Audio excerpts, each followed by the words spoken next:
Hello everybody, welcome to the Fiedler audio live stream. I hope everything works and the audio is fine. Please let us know. And of course, no Fiedler audio live stream without Mr. Thomas Fiedler himself. Hello Thomas, Hello everybody. How are you? Fine, and you? Wonderful, cool. I'm a little bit excited because today we would like to have you all join us for a entry-level pre-looking masterclass of how to get around the mastering console and show basically some concepts of initial workflows and of course how all the amazing features in there apply to the daily work dealing with Dolby Atmos. And Thomas, please correct me if I'm wrong. Just feel free to chime in. We will split the show today into three major parts. I will start to introduce you into how to get started with the mastering console, and we'll show you around the most important features and possibilities there from a user's perspective, because I'm the simple guy who's mixing Dolby Atmos and now wants to put the stuff together with the mastering console. And then we will have some slot for question and answers. And then Thomas will take over and show you the more special parts and show you the album mode and some of the nitty-gritty things you can do with the mastering console on top of that. And then, actually that would be the fourth part, then will be another section for question and answers, and we can see where we end there. And if you have some good requests, of course, then let us know. But first, I would say, let's dive in. Or Thomas, do you have something to add? No, I think the day-to-day is packed, so let's start. Okay, good. So here is my mastering console, the new Fiedler Audio Mastering Console 2.0. And of course, you see here the timeline, and some monitoring situation is selected, but nothing happens before we bring in some audio, of course. And I just hit import. And I have prepared a folder here with a couple of ADMs and the responding stereo tracks, and we just bring them in very quickly like this. Have you seen that? How fast that is? This is just the first amazing part of the system. And I hit play for you guys to check out how this sounds and how fast the response is. So, first track, second track.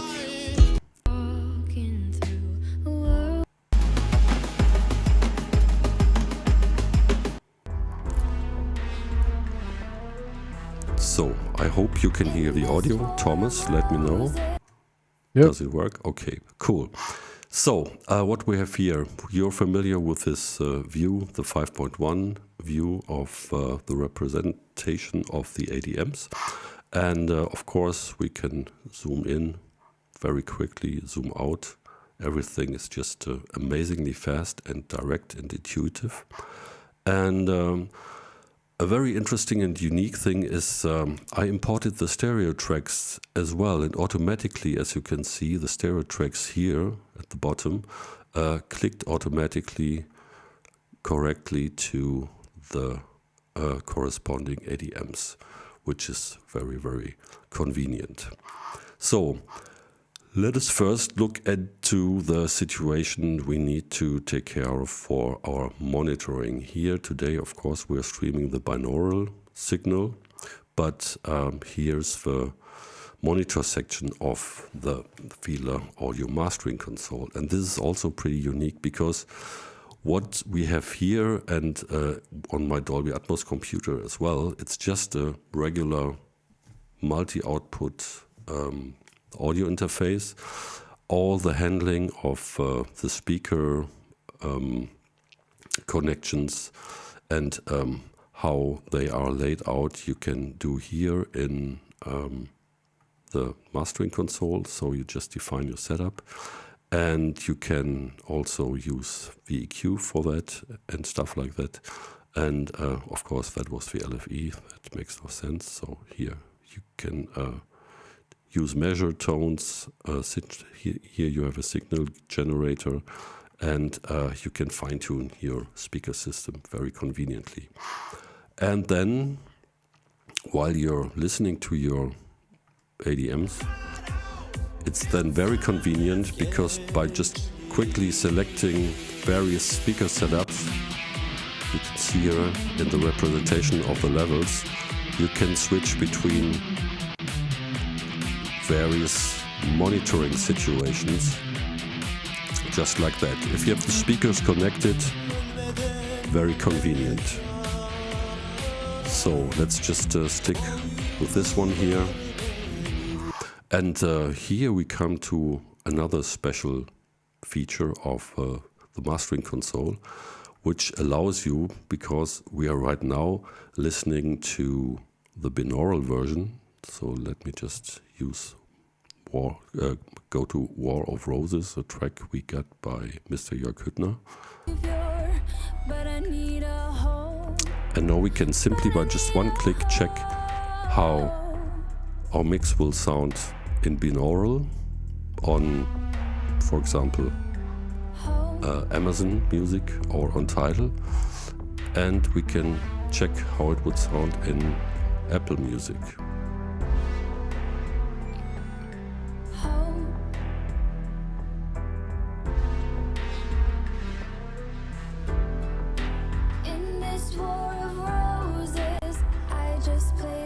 So there's a significant difference.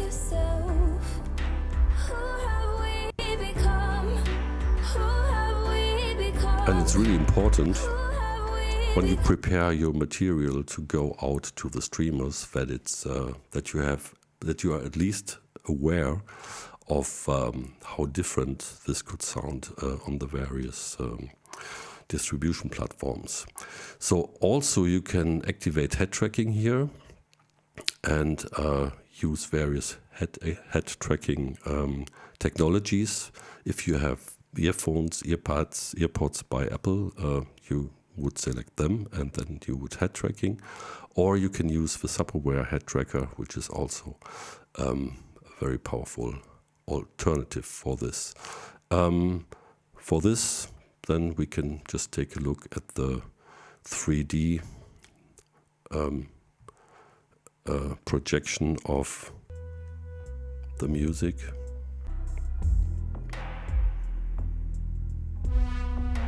In this track I have not too many objects, so what's happening here is pretty static, but yeah, you can see where the music is happening. And if there would have been moving objects, you would see them, of course, in this view as well. There's also the editor for dealing with the objects and a lot of details, but that's something for Thomas to explain in a moment. We go back to the timeline, and I'm currently in batch mode here. We can switch later, that's also Thomas' part, as I said, to the album mode, and he will show you some special features there. But let me just get to the essential tasks you would like to perform when you put together a very inhomogeneous, if that's a word, set of ADMs, because these resulted from various mixing sessions that I did. That's a track of mine which is released.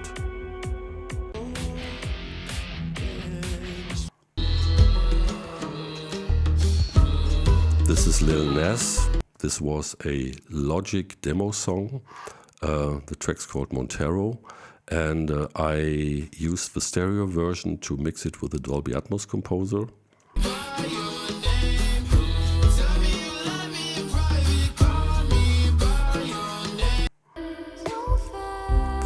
Billie Eilish, Ocean Eyes. Also has been a Logic demo project, which I also used the stereo version to do a Dolby Atmos mix with the Fiedler Audio Dolby Atmos Composer, and heavy usage of Spatial. This is a track, it's called Vubanindo, and this resulted from, let me dim it a little bit, here in the monitor section for example. This resulted from the ADE live sessions last year at the Amsterdam dance event at the Dolby Atmos house, done with the artist and Mr. Thomas Fiedler. So I have that track here, and last but not least, you heard it, that's War of Roses by Jörg Hüttner. So what do we want to do?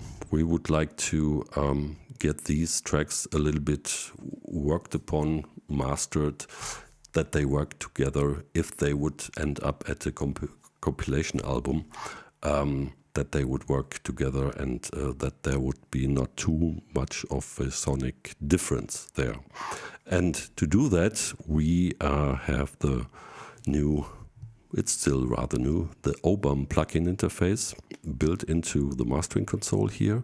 And the OBAM plugin interface allows plugins to work fully in 128 channels. Full Dolby Atmos support, all the objects support is built in.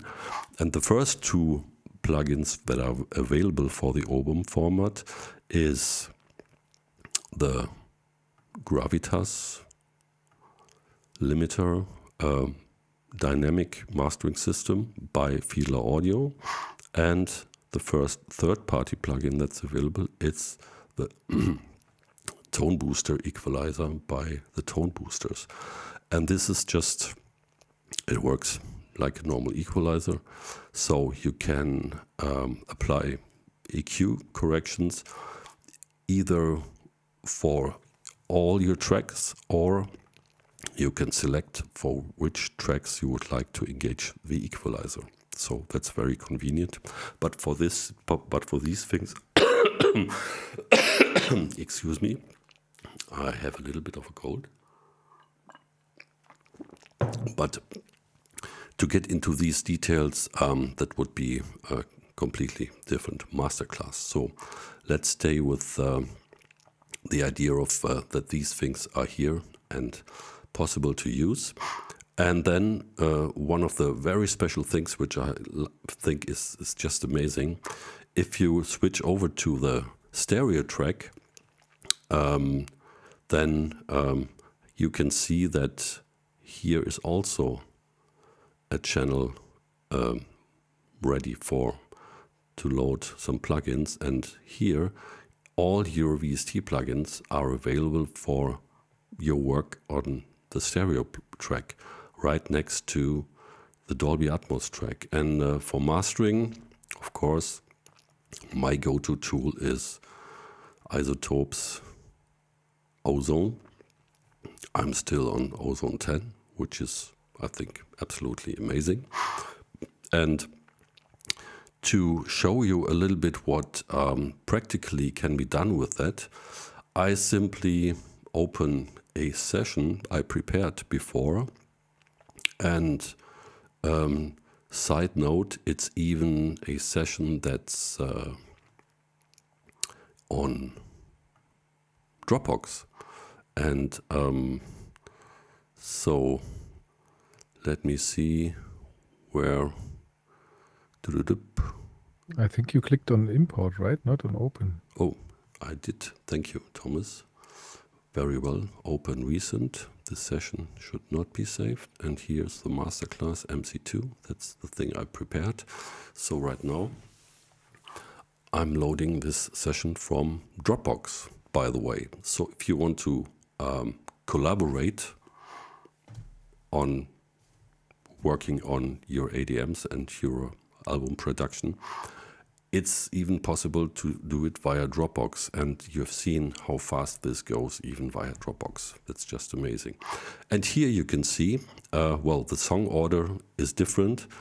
Nevertheless, here we start with Billie Eilish, and let's bypass the plugin path here for the moment.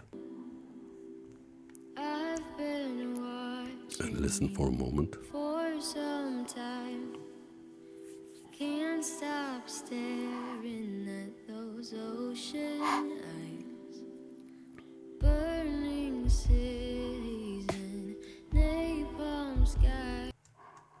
So let's bypass the individual plugins. You can see here I have a Gravitas, I have a tone booster equalizer, and I have another Gravitas. And I will bring them up so that you can have a look what I did there. And I will switch them on one after the other. So here's the finalizer. Let's get them in order. So let's see, here's the first Gravitas. What I did here, I'm going to tell you quickly. I tried to tame some of the dynamics, and I was raising because I thought all the objects, the stuff that's not in the front, left, right, are a little bit low in presence. So I brought that up a little bit here. You could do this with that parameter. And let's listen again.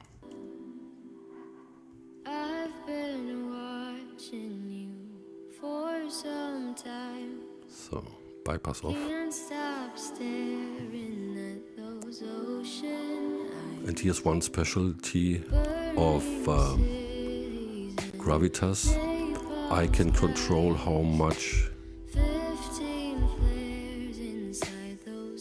impact the various channels and objects will have on the dynamics procession. I think I have engaged some EQ. No, I didn't. Obviously, I was happy with how it sounds overall. Let's close this window. And then for the extra beef, I added another Gravitas.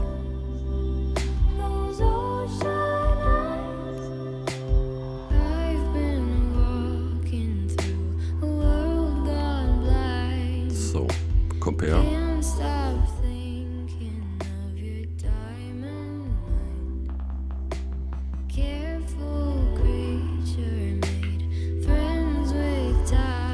And the same I did with the stereo reference. And one of the beautiful features here in the mastering console is that I can now individually listen to the stereo file playback, you can see here, and switch back and forth between the ADM and the stereo file. So now we're listening to the stereo file with the processing bypassed. So that's the stereo file, which by the way was created by the stereo direct function. And I show you, if you hit export, for example, that's Ocean Eyes here, and I can say I want to have the stereo direct version, and by just next I would create the export files. So here it is again. As I said, we engage the stereo listening mode and go back to Ocean Eyes. Let's open up the editor. And here you can see what I did to master the stereo file. That's the dry stereo file here. Bringing in ozone. So I used some EQ just to kill the rumble.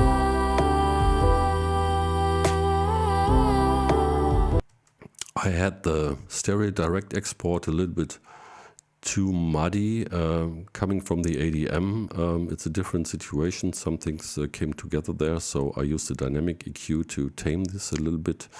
Then I added the vintage limiter to get a little bit of some glue for, you know, the entire signal. And of course, the glorious maximizer of ozone with a little bit of soft clip to have the stereo file work in the typical manner, how it is expected out there.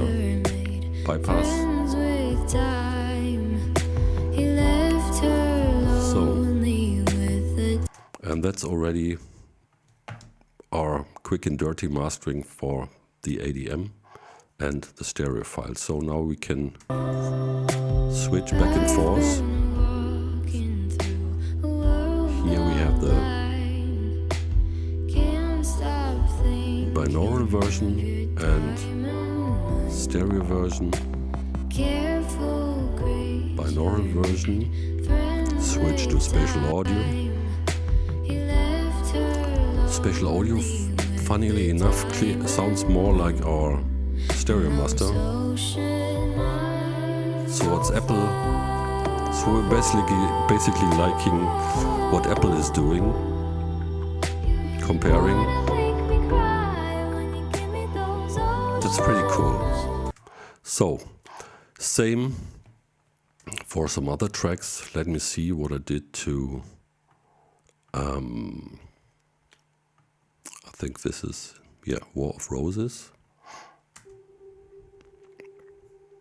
Let's bring it up a little bit. That's the raw ADM.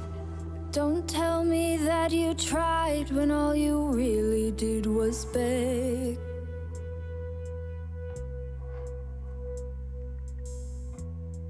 Don't tell me that you gave it all when you're still in check. Switching to binaural. You will listen to stereo. And don't cry me a river. You're right. I've got my own. Now we're listening to the ADM. Thank you, Thomas. You act like Spatial you're the audio. savior, but I need a home. So, But I need a bringing in the plugins. home.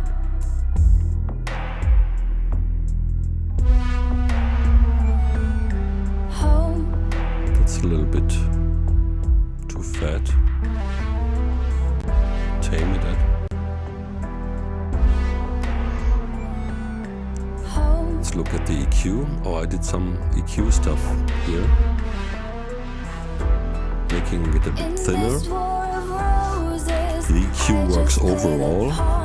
And when you think to yourself, who have we become? And here's the Who have we finalizer. become? Who have we become? All I So needed now was a again. home. Let's see what's going on the stereo side of things. Home. So, again, also, like in the ADM, it was a little bit low on high, mid, and some sizzle. I see you on your knees, boy. Compare with the ADM. Start to beg. Not too bad. You tried to shield your eyes, so I gave you mine instead. Alright. Check with in spatial audio with the mastering channel engaged. Like you're alone. Aha. We see that this part here. We've been here for a minute. This is our home. This is our home. Might have been a little bit too much for the spatial audio encoder. Yeah, so far, and now, of course, we need to make sure that all our tracks, as inhomogeneous they have been, of course, fit together in terms of the loudness regulations we are dealing with. And for this, we have here this loudness measuring tool. And we can quickly just hit measure and see that all our tracks are here listed, and I can measure them all. This is I did it always just of all selective reasons. You first need to measure. Yeah. Otherwise, if you have no measurement, just click measure. Open the window. Okay. Open the window. Click measure all on the top. Oh, there it is. That's I was looking for. Thank you. So this now, one and now, yeah. Now all the tracks in our album session are measured in terms of loudness, and we can see already Montero and Wubanindo have some issues, and we will be able to, we have to go in there and fix them, and we will see how much work that is or not. So that's the process for our entire session. Takes a little while, but still. Well, I mean, we have to process all the plugins. It's pretty fast. It's going through all the plugins which are enabled because we of course want to measure what happens with the plugins. Yes.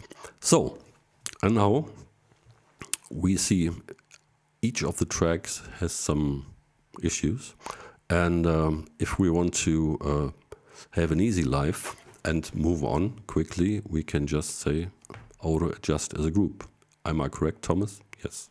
Yeah, that will keep the if we have adjusted by listening to each track to each other, so that we are okay with that. That would be the go-to button to keep the volume differences of each track to each other, and that would be because your intention was to like level all the tracks that they can go into one album. So auto adjust as group would be the correct one. Yeah. So here we go.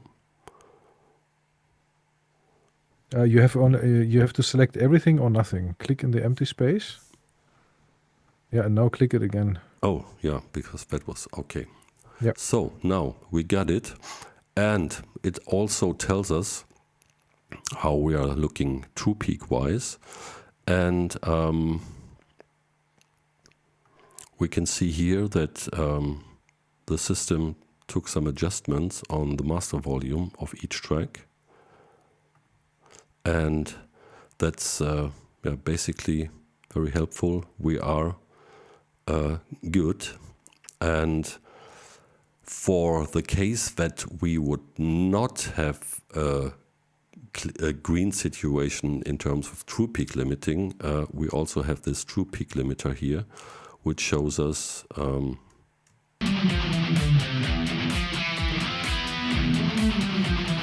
where we are. But we can see we are good. And more about this true peak limiter, which is also an amazingly convenient add-on here for moving quickly. This will be explained by Thomas in the next section. So we have everything sorted out. We have done all our mastering. Let's have another listen here. Maybe this one. Let's see what I did there. It's dynamically a completely different situation. This track is more dance oriented.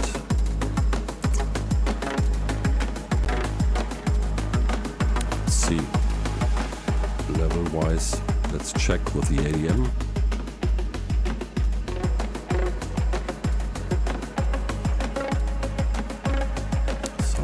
A little bit woody. Bring this down in this section a little bit.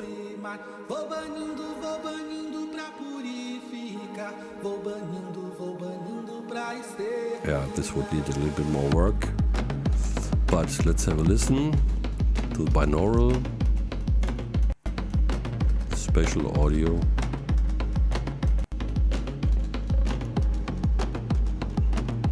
Now we're good for the moment.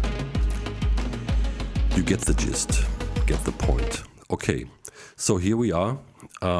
We, in, 30 minutes, including explaining, created a little album, selected some ADMs, imported the stereo tracks, checked our monitoring system.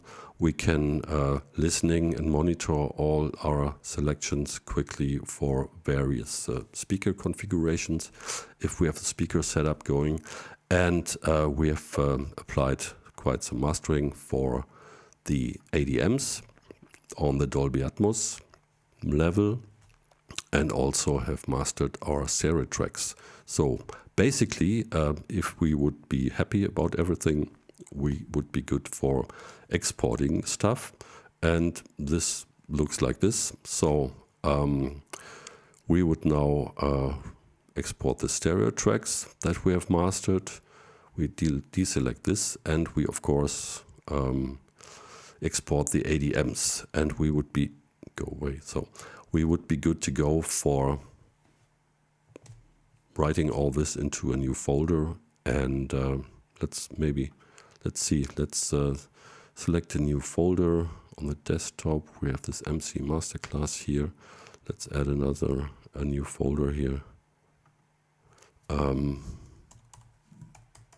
Export. There we go. And you see how that goes with all the plugins and all the stuff that's now exported. I will abort it for a moment. We don't have to wait. You can trust me, it will all be fine, and off you can send it to your distributors. So, Thomas, please let me know if I have forgotten something essential, and if I should add some stuff, or have you followed the comments on the stream, because I was so into the console now I couldn't monitor the comment situation. Let me know. No, I mean it's great. I mean, it gave a quick overview of the basic functions of what you can do in the Atmos mastering workflow, or better said, in the Atmos and stereo mastering workflow. And this is one of the big clues of the mastering console, that you can master both alongside each other. So you don't have to, like usually with the album assembler, you create your stereo master and then you import the stereo master to the album assembler, and then you do something with your Atmos files to match the stereo mixes. Which is questionable in itself, because usually the Atmos should sound better and different than stereo. But anyway, that was until now, until mastering console came along, and now you can do the mastering of both inside the mastering console. And I mean, apart from that, I only saw one person asking about that, what we will going to talk about, or what I will going to talk about right now, which is about how to make a gapless album and how to get everything seamless, how to get seamless transitions without clicks and pops and things like that. And that is the reason why the album mode exists, which is the second one. The first one, which was now presented, was the batch mode, which is just for quickly editing a bunch of ADMs and stereo files, which don't necessarily have to have a relation to each other. They can, of course, if you want to level them and make them sound like they belong together. But if you don't intend to create an album with crossfades and gapless transitions and stuff like this, then you're good to go with the batch mode. And well, for the more advanced stuff, we can start with the second part. Yeah, let's get into this. And yeah, this question you are referring to is from Homeless Balloon. Yes. Cool handle. And yeah, that's for you. And yeah, thanks for your comment. It looks really amazing, and it's so much fun to work with.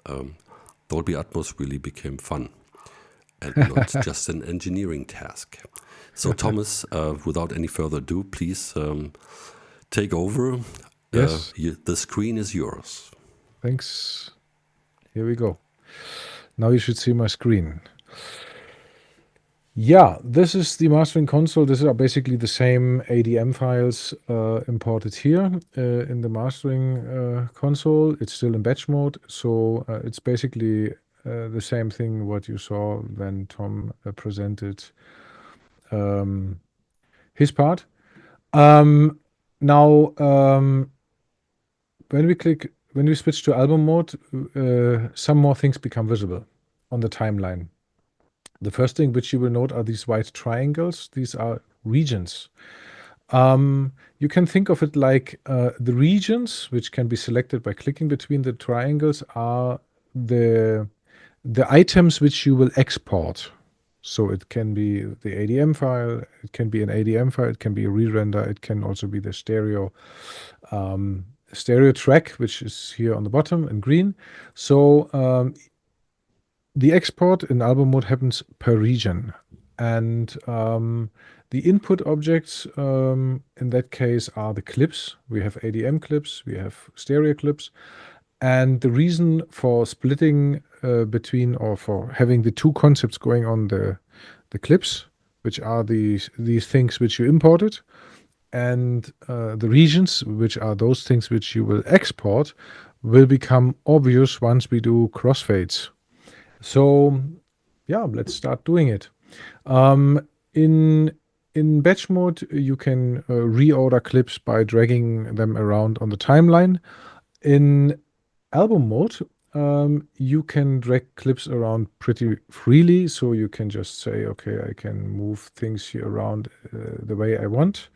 Let's Command Z that. And so you can also drag clips so that they overlap. So since we want to create consistent crossfades, let's use one of the two modes which became visible when we switch to album mode, which is ripple. Those who know video editing software know what ripple mode is. Ripple basically means you take a clip and then you can move the clip and all subsequent clips. So we have 4 different modes for ripple. One is off, one is ADM only, which is now. This one is stereo only, and that one is both. So if I now take this clip, I can move everything together. So let's create some overlaps here for creating our crossfades. So let's overlap it. As you can see, the stereo clip belonging here moves together. And now we can basically, we can either hold the Alt or Option key, or we can engage snap mode to create our crossfades by snapping them to the right place. You can see this is very easy. Let's create our crossfades. Zit, zit. So, of course, I don't do a big listening here because that would also go beyond the timing, the time which we have for the session. But you should get the idea if you want to change the curve, how the curve looks. Currently, it's a linear fade, so you can basically hold down Command or Control key and move up and down to change the curve. You can also change the curve type by right-clicking on the fade handle. You can create it so that you have some S-shaped curve, or you can have a normal curve. So you basically can design your crossfades to your liking. And now there are different functions here. You can manually reposition the region handles, or you can just use the auto split function, which then adjusts or positions the regions markers to the place, to the transition places of between your different clips. So in that case here, we will have the transition markers exactly in the middle of these transition regions between one clip and the other. And now you can see that what's the reason of the concept of clips and the concept of regions. If we select this first region, we can see this first region goes to the middle of the crossfade. So this region contains the biggest part of the first clip and some part of the second clip, which is here, which you can see here. If I change this curve, then you can basically see that where the crossfade is. So you can see a part of this clip which starts here, and the biggest part of the first clip. So, and the same goes here for stereo, as you can see, since we can do both Atmos mastering and stereo mastering. You can also do the same thing here with the stereo clips. That is the first part which you will, well, in case you want to do crossfades, that would be one part. The streamers allow gapless encoding. So gapless encoding means that when you send off your ADM files to the streamers, which have to be sent off as separate ADM files, they will, if they conform to certain criteria, then you will be able to tell the streamer, hey, do a gapless encoding. And what it does is it takes the ADM files and encodes them to MP4 in such a way that the playback of these files can be done gaplessly. Means there's no gap. When one song is through, the next sample, the next song starts. So, and for that, certain criteria have to be met. And if it is possible to encode everything in a gapless way, is indicated by the gapless indicator here on top. So you can see here gapless still says no, although we have made nice crossfades, so the passing through from one song to the other will be very smooth, but it still gapless says no. That is because the songs came from different mixing sessions, so they have different layouts. The layout of an ADM file can be seen in the editor. If you open the editor, you can see that we have now a bigger list here, and on the left side you will see this. The bigger list is the list of the region, and the small lists on to the right are the channel lists of the ADM clips which are inside this region. Fully or partially, doesn't matter, but some of the clips are inside, so then you can see here the different channels. So as we can see, we can move through the different regions, and then we can see that there are different layouts, different settings for each channel, different number of channels, and so forth. And to be able to encode something gaplessly, all export items, all ADM files which are supposed to be encoded gaplessly have to have the same layout. So the same number of channels, and apart from that, it can only have one bed, 1712 bed in the first 10 channels, which is in our case is the case. And the objects have to be consecutive. There shouldn't be no gaps, and they all have to have the same number of objects. So, well, currently it's not the case, so there's one easy way to fix that: enforce gapless layout. This is a very beautiful button. You just click it, and voila, the gapless indicator says yes. So what it does is it adds enough channels, enough object channels to each region. Now, if I go through the regions, you will see that every region has the same amount of channels. The pink indicator, by the way, says that the channels are silent. Just to tell you that these are silent, in case you want to take them out, you can basically, on the ADM level, you can deactivate these channels. Since Ocean Eye seems to be the ADM file which has the most channels, which has more objects than any other, so once I switch them all off, all regions have now less objects in them. So yeah, and that way we are gapless. But now comes the next thing. As you can see, we have different binaural modes. So if you don't care about binaural modes, you should care about them. Then if you care about binaural modes, then you have to do some more arrangements so that that each song, although we have crossfades and all that stuff, still sound as they were intended. So what you have to do now is basically rearrange channels. So as we can see in the resulting region, you can have only one binaural setting. You cannot have multiple. So because if you have multiple, so the region can only have one binaural setting. So let's check the second region there, or the third region. Yeah, here it is visible. Now let's look at the beds.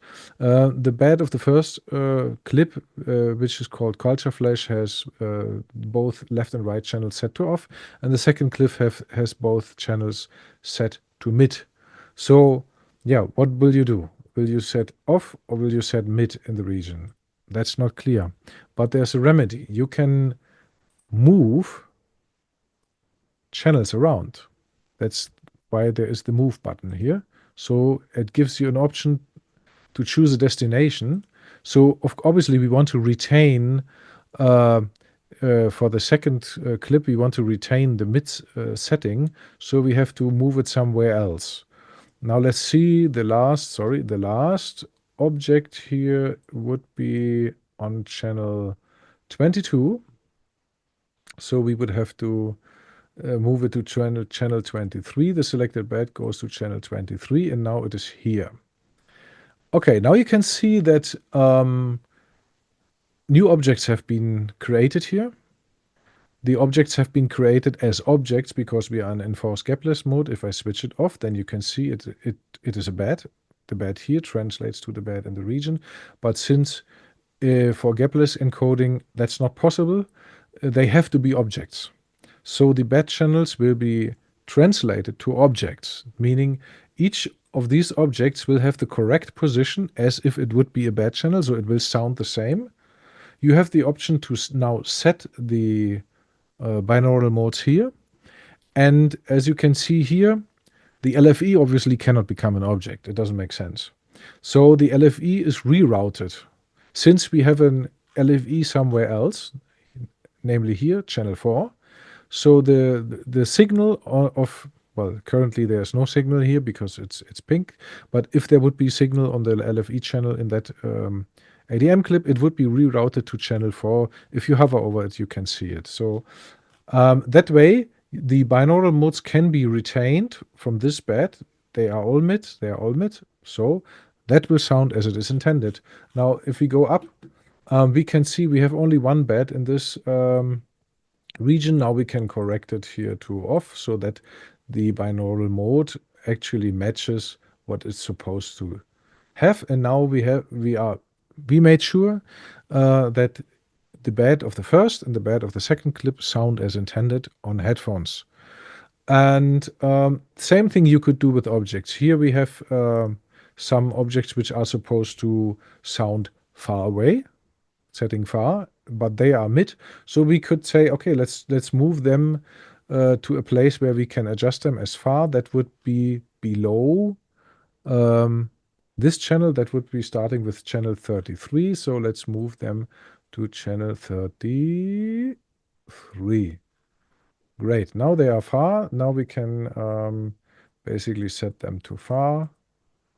And we are done. Now we have made sure that everything sounds as it's supposed to. And we have a nice transition between one clip and the next. That's what you can do here. And this we can go through if we have clips from different binaural settings, we can do that.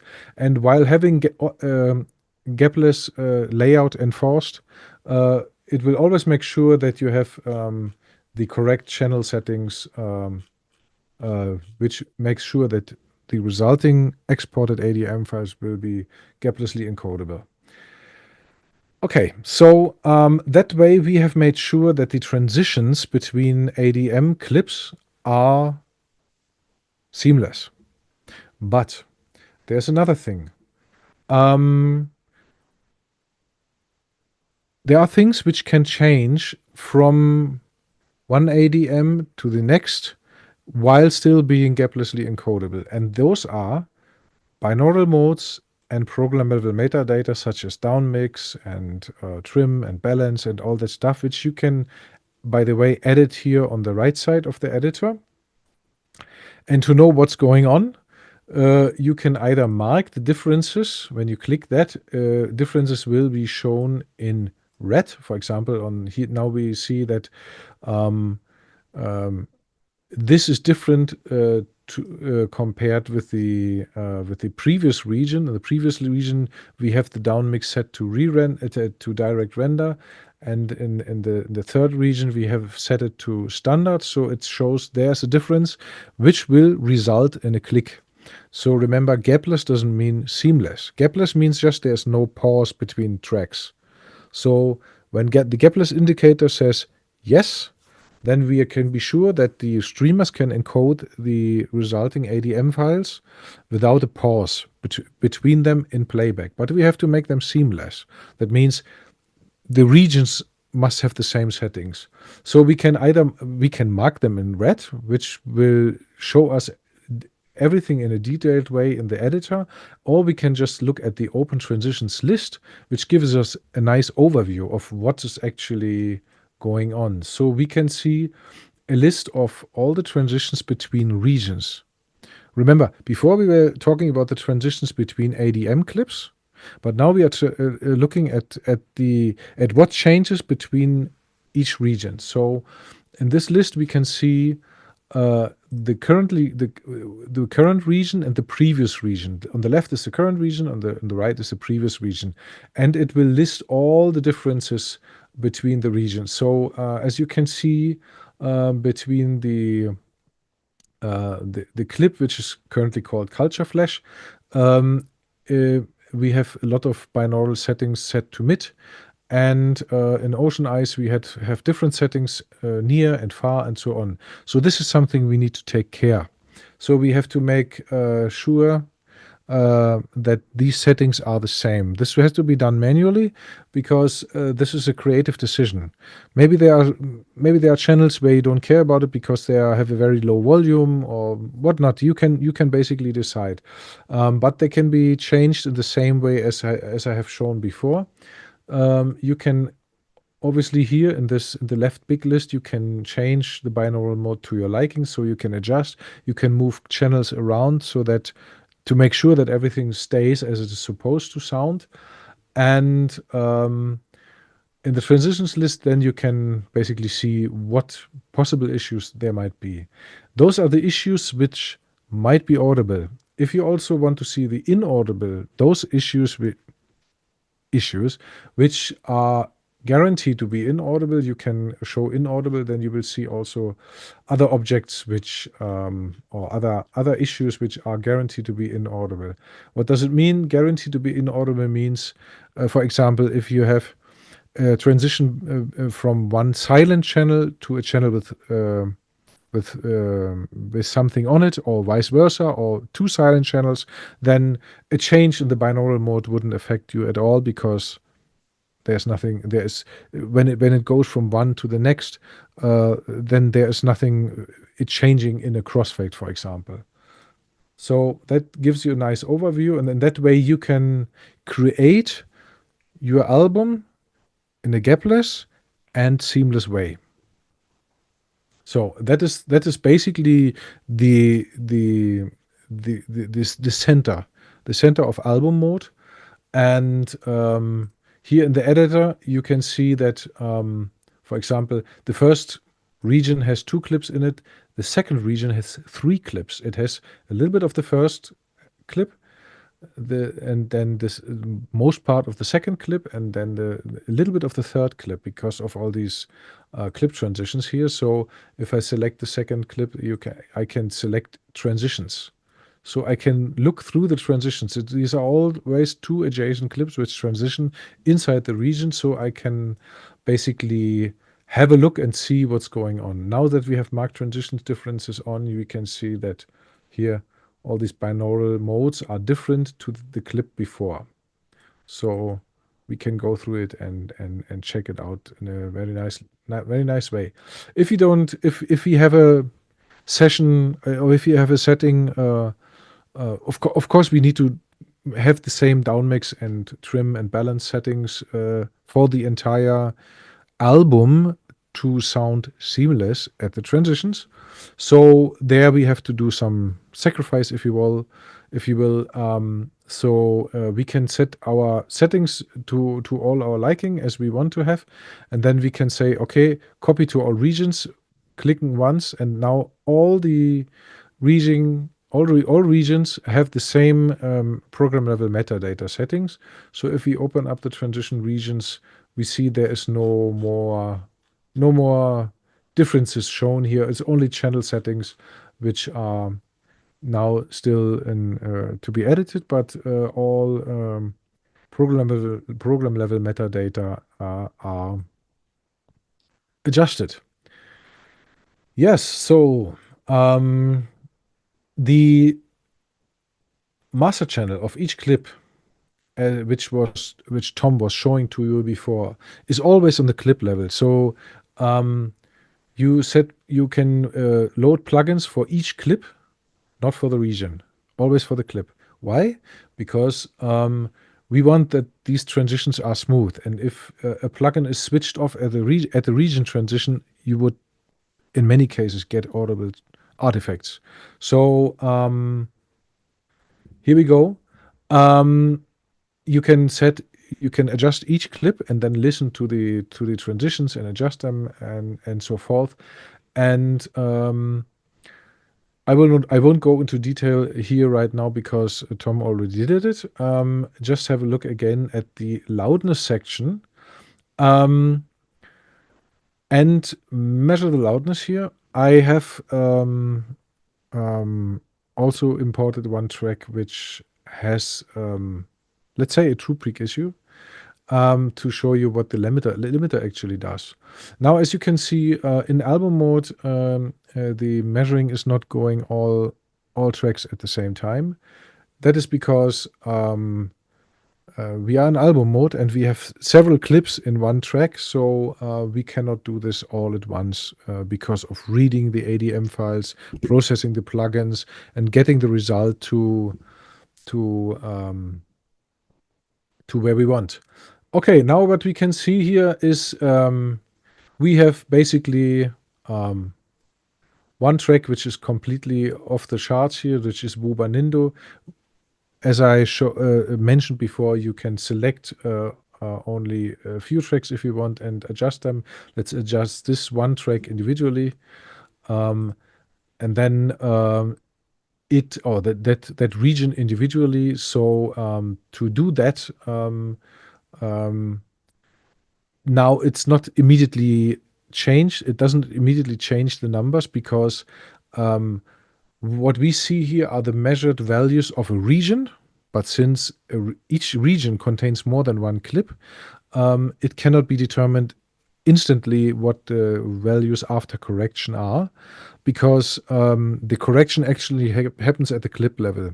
Tom was showing before that when you click this correction, it is actually changing the output volume or the master fader of each clips will be changed. So the last clips, as you can see, this is set to -4.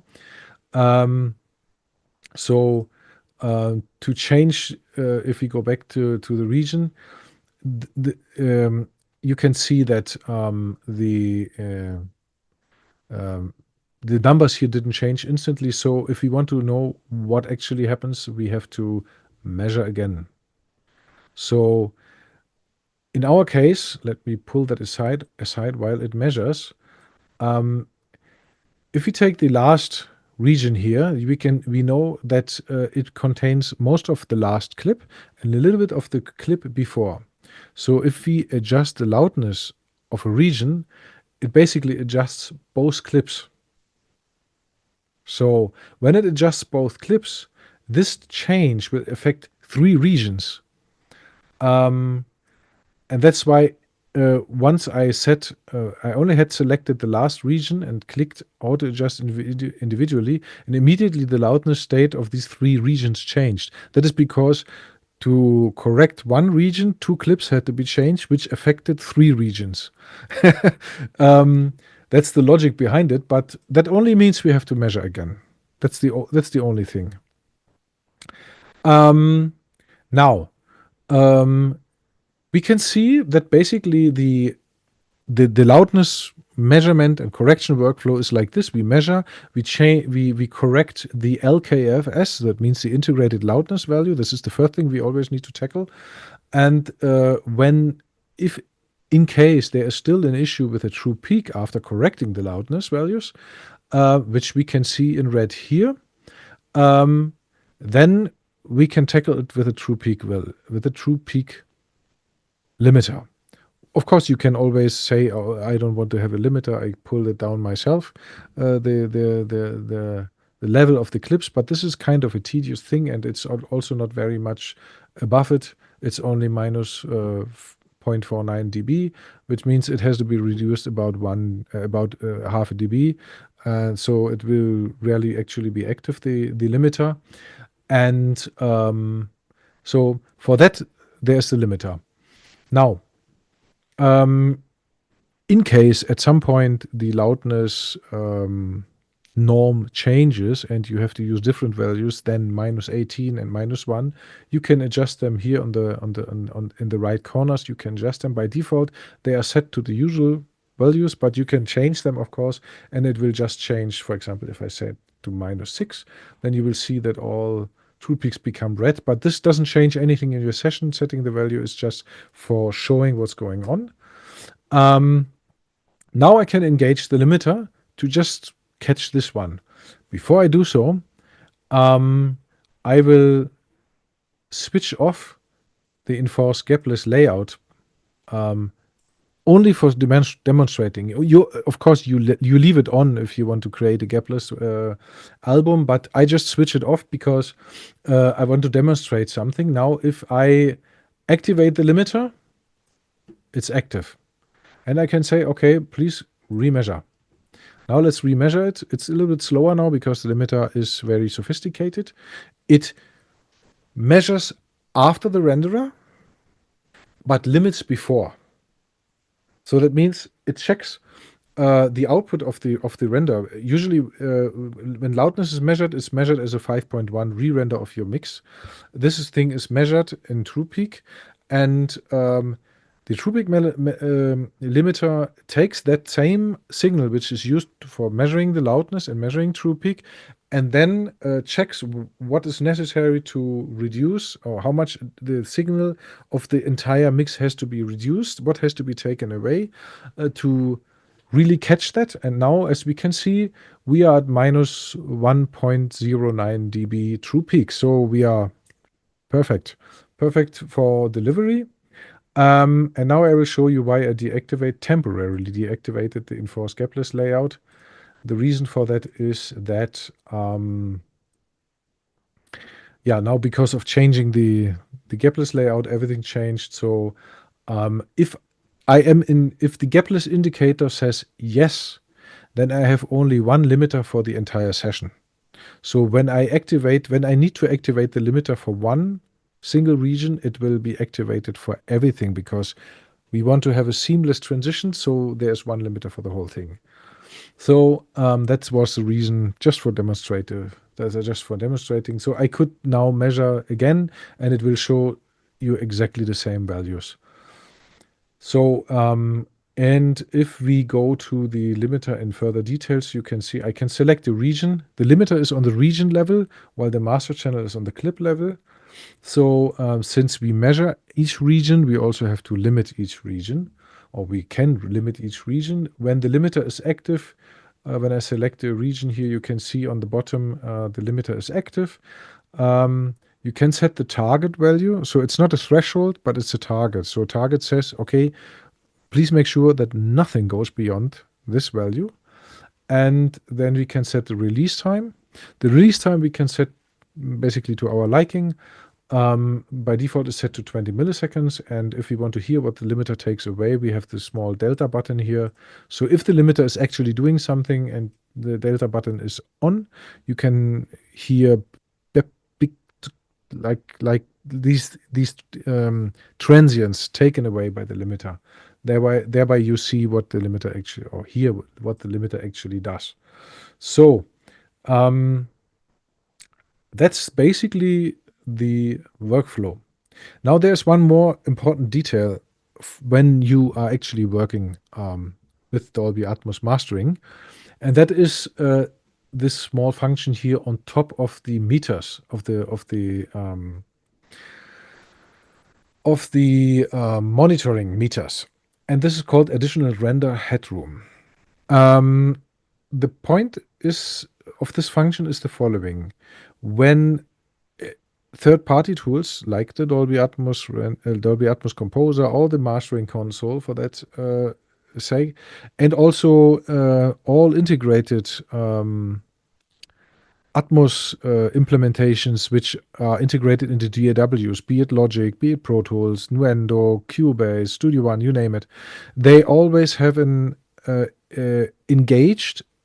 integrated limiter. This limiter is integrated into the Dolby Atmos renderer algorithm for these third-party solutions, and is supposed to give you the sound, it simulates the limiter which is used before an ADM is encoded to MP4. So in that way you will have the closest way of listening to your Atmos mix as it would be sounding when it goes into encoding. There is one problem though. If your Atmos mix is, let's say, significantly 2-3 dBs or more above the loudness norm of -18 LKFS, this limiter can easily be triggered, be it in mixing or in mastering, and that can lead you to false impressions. So when you are working on something, when you're working on your masters, you want to have that switched on. That what it does is basically it lowers the signal by 60 dB, then goes into the renderer and raises it by 60 dB after the renderer to get back to the original volume. But that way the integrated limiter is not triggered. So you have a renderer, a Dolby Atmos renderer, which behaves in a linear way. That is important when you are basically doing all the sound adjustments, be it mixing or mastering, and you don't have to look at the loudness all the time to make sure that you don't hit the limiter and get a false impression. Because in many cases I have seen that people are very happy with their mixes. The limiter, which is integrated in the Dolby Atmos renderer, can sound like a compressor on the master bus, and you may even like the sound of it. So then people happily mix into it and have a loudness of -14, let's say, and then they say, okay, I just have to correct the loudness. Then they go 4 dBs down, and then whoops, the mix sounds different. That is because they didn't know about this integrated limiter. And to make sure that your mix sounds predictable, or the renderer behaves in a predictable way during mixing or in that case mastering, without having to look at the loudness. For that reason, this function exists. Now, if you have adjusted your loudness, if you have corrected your loudness and everything is fine, you should at least take a listen with this additional render headroom off to check really what's the ultimate sound which goes into the encoding algorithm. Usually it doesn't do anything, nothing audible. In some cases, maybe very slightly, but in most cases you won't notice the limiter doing anything once you are within the loudness norms. So, but for security reason and for giving you the possibility to listen to really what goes into the encoder, this function is there. So while you're working, keep this on, and when you want to export, take it out. When you want to export, just take it out. When you want to listen to, give it a final listen, take it off. And when you want to export, then you should also take it out. This thing, I have to mention that this that this limiter doesn't affect the export of your ADM files though, because it's inside the renderer. So it's just important if you want to export re-renders, then you should take it off so that you get the re-renders as if they would be coming out of the encoded file. So that was the basic workflow of creating a gapless album with, let's say, most bells and whistles. There are, of course, a little more, some more functions here, like you can, if you have ADM files with silent channels, you can switch them off. You can switch them off manually by using the buttons, or you can switch them off session-wide using the all silent channels off. Silent is counted everything which is below 60 dB in that case, but you can change this number to whatever you want. And then there are also timecode related functions. You can set the timecode for each region which should be used for exporting. You can auto set timecode start, which is this one here, according to the clip position on the timeline, or the region position on the timeline, sorry. And there are more functions in it which you can look up in our tutorials if you want. I think that is already a lot of information here. So I suggest we go over to questions and answers. Now, Tom, have there been questions on the chat? Hey, I'm back. Thomas, please switch to your camera. Yes. And I have just checked, and I think everybody's still completely awed. There's just been a feature suggestion, and also I think you answered that. The one question: how would you manage differences in target loudness between Atmos and stereo masters? Okay, well let's tackle this one.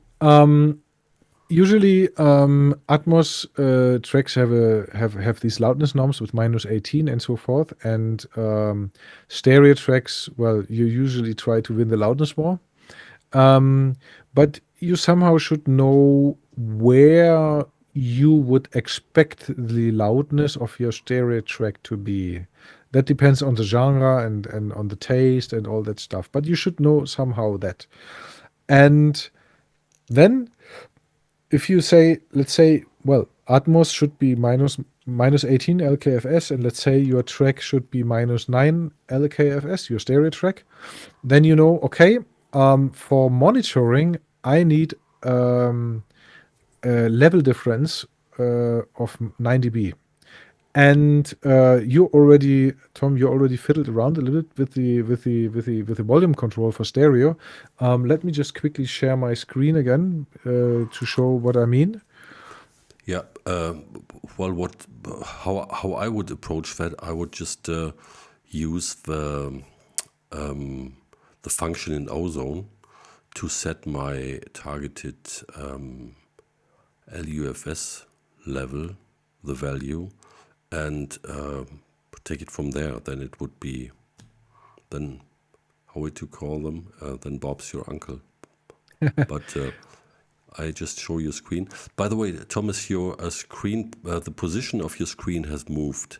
Could you move the mastering console? Yeah, wonderful. Thank you. Yeah. Okay. Maybe you switch. Okay. Yeah. Yeah. The point is you need to know both values more or less for the stereo and for the Atmos track where you want to get, because for the Atmos track it's more or less fixed at -18, and for stereo depends on your genre and it depends on where you want to get. So right beside the small stereo button, which is just switches between Atmos and stereo monitoring, there's this stereo attenuation slider. This attenuates the stereo playback. If it is by default, it's set to -9. You can crank it up to 0 dB, which is not advisable, or to go all the way down to -24. Double click resets it to -9. And that gives you, that would be the correct value if you expect your stereo track to be, the loudness of a stereo track to be at -9 LKFS, and you want to get your Atmos master to -18, so the difference is 9 dB. So you would set this track here, this track volume to -9 dB, this for the stereo track, and that's it. Then you can basically master along the stereo track and the Atmos track. I hope that answers the question. Yeah, wonderful. Let me just check. There was another thing. I need to go back to the screen here.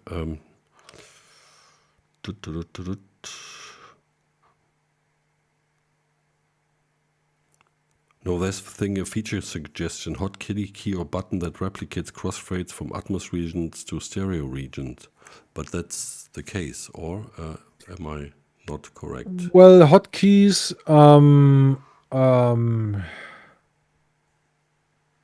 yeah, that's not a bad idea. I mean, if you have created a crossfade, for example, in the Atmos region, then to just say, okay, copy the crossfade here, like the sides of the crossfade and the curve type to here. Yeah, sounds reasonable. Can be done at some point. Yeah, currently there's no hotkey for that, but yeah. Anyway, you should always listen. So it's also not difficult, especially if you have snap mode on. Snap mode works sample precise. So snapping works not only for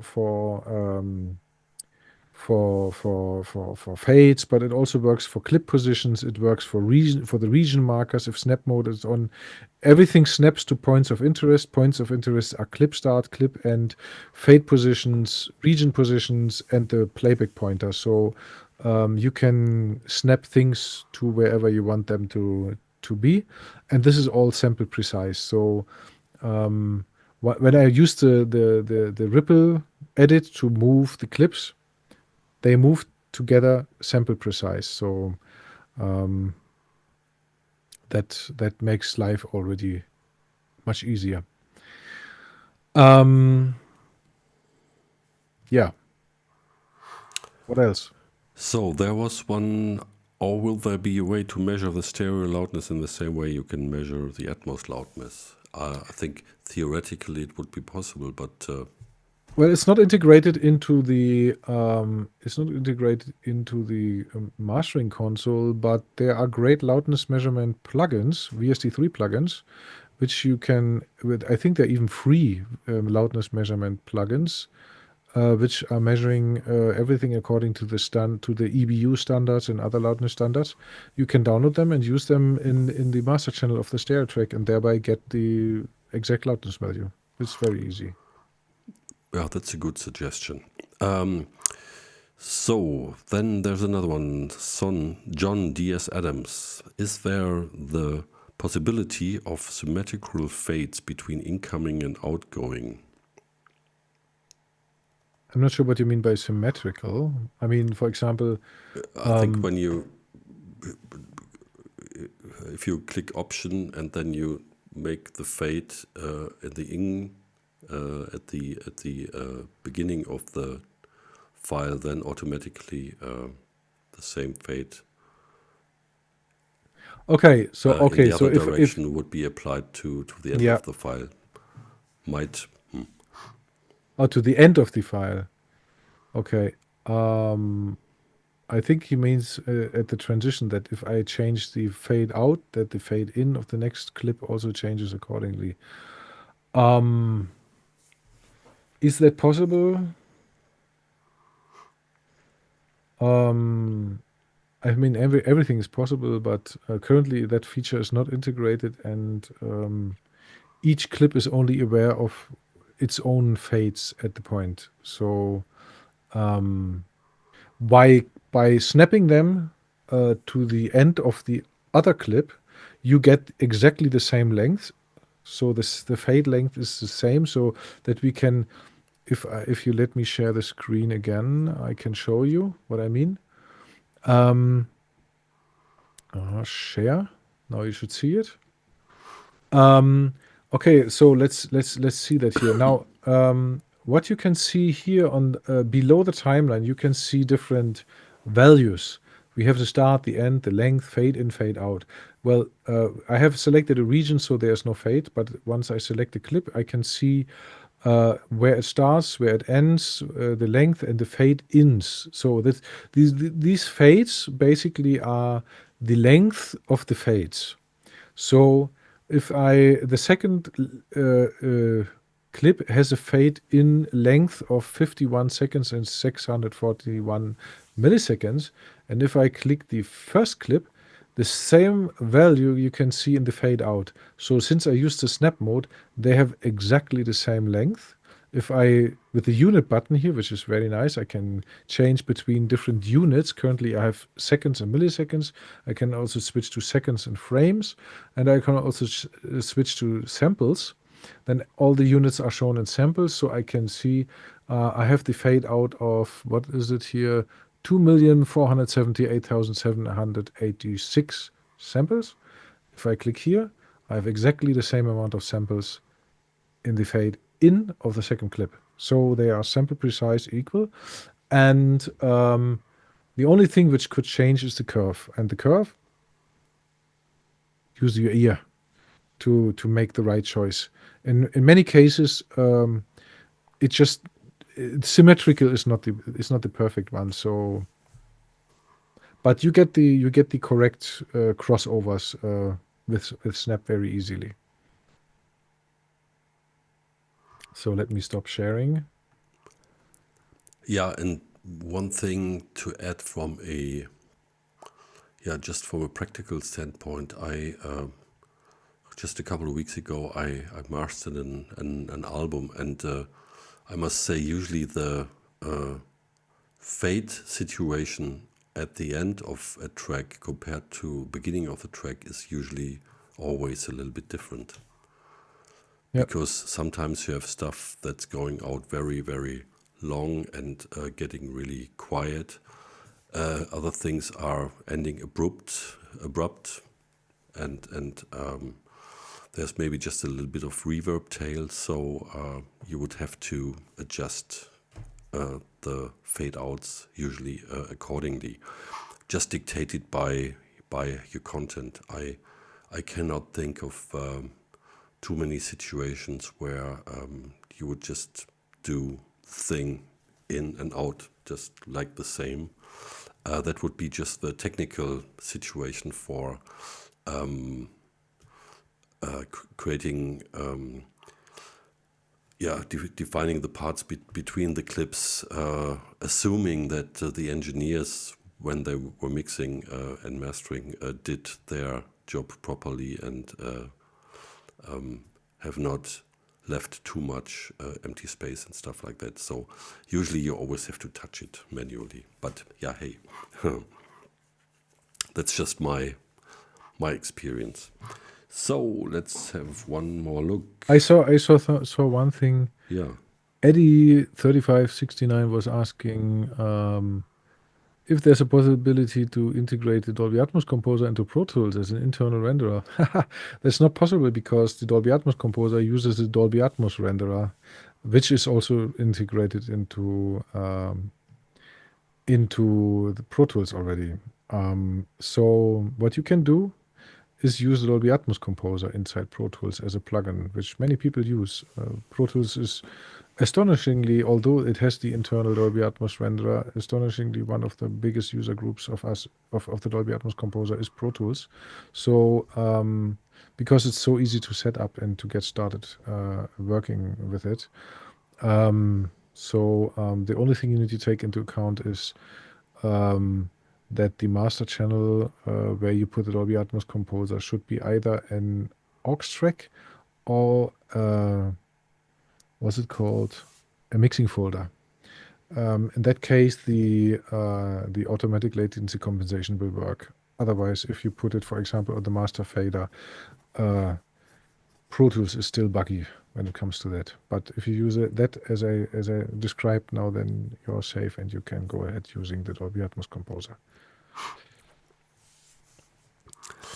Yeah, well, and again, Mr. John D.S. Adams, is there any way making small microdynamic changes to specific or group objects?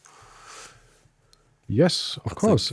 We would do this with Gravitas, or Thomas, Yeah. what would you Yeah, say? that's exactly. I mean, you Tom, you already hinted at that. And let me share my screen again.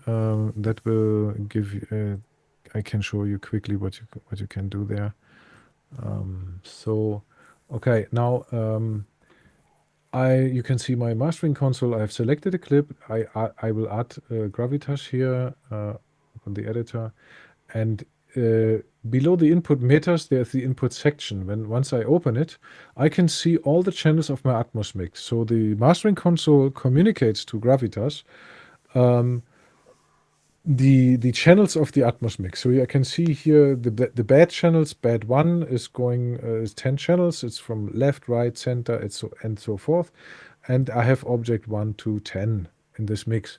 So in this input configuration, I have an upper section and a lower section. The upper section basically decides what goes into the detector. So I can activate and deactivate tracks. I can use them linked or can do it unlinked. So I can activate and deactivate tracks which go into the detector. And if they are active, I can change even their volume going into the detector. So if I, for example, want to compress the entire mix, but the left and right channels have affect too much the compression of the overall mix, I can just lower the tracks here and do that to the way I like it. And then in the bottom section, I can actually decide what has to be compressed. Or what is to be processed. It's not only compression, it's expansion and all that stuff, what you can do with Gravitas, but basically you can decide what actually gets processed by the algorithm. The upper section is the detector section, and the lower is that what actually gets processed. So I can also basically say, okay, I want let's switch the beds off and the objects off and only take the left and right channels, and I want to duck everything but left and right a little bit by the signal. So in that case, I would use the left and right signal as a trigger to compress the rest of the Atmos mix. If that makes sense. In a certain case, you can do that, or you can do it in any other combination. You can use one object to duck another, or a group of objects to affect the bed, or whatever. I mean, you are totally free here. You just need to be sure that you also take into account the link and the peak mode. This is to further refine it. Link means basically all the channels which go into the detector.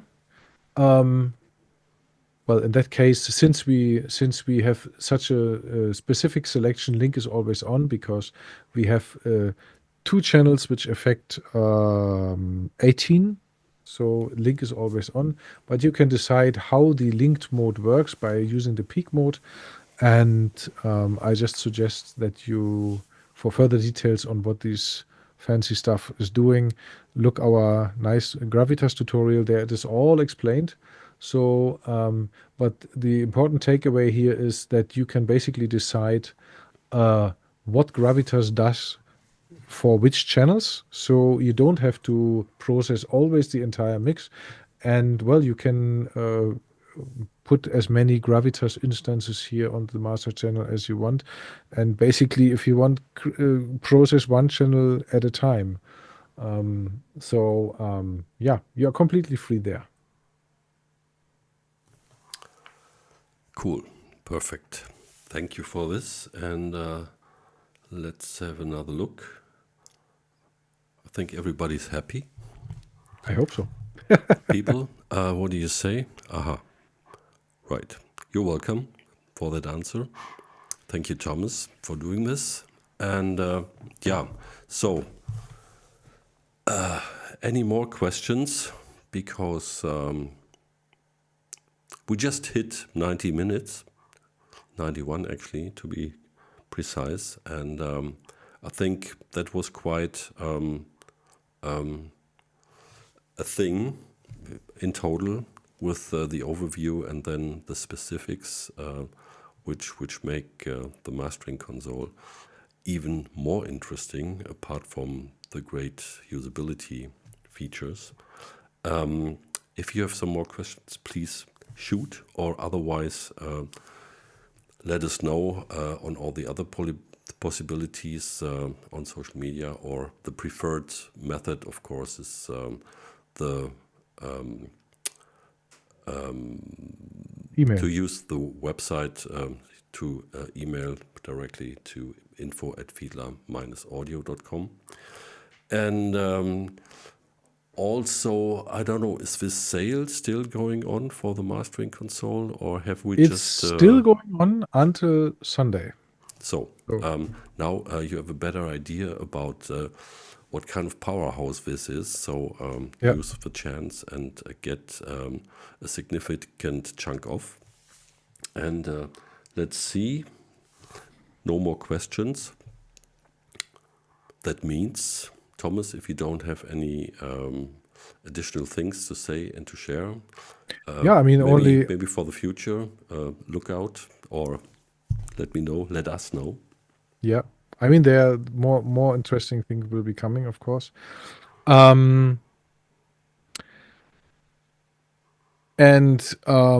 I mean, talk to everybody about it, because this is a real game changer when it comes to Dolby Atmos mastering. And this session, as all our sessions, live sessions, will stay online forever. Well, forever not, but as long as YouTube permits it.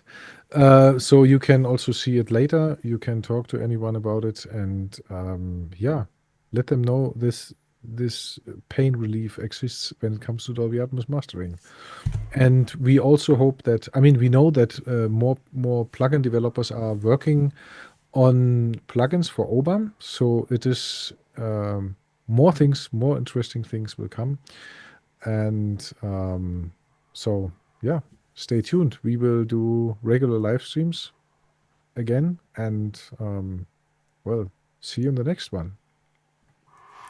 Yes, indeed. And thanks again, Thomas, for giving us this amazing tool to begin with, and for the instructions today, and also because that sometimes it's taken for granted, but the Dolby Atmos Composer is just amazing how easily you can turn your mixes with any DAW into immersive audio formats, and it's really fun and creative.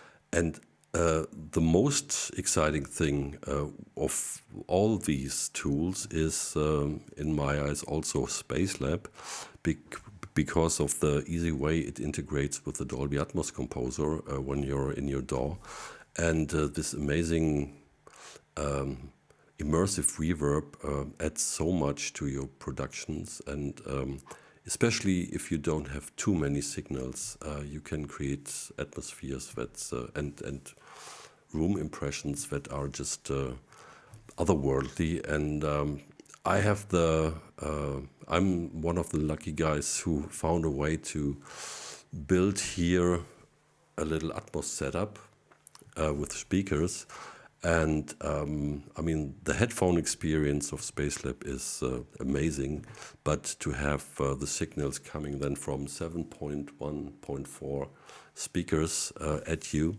with this amazing room is just, I don't know. I still have no words for that.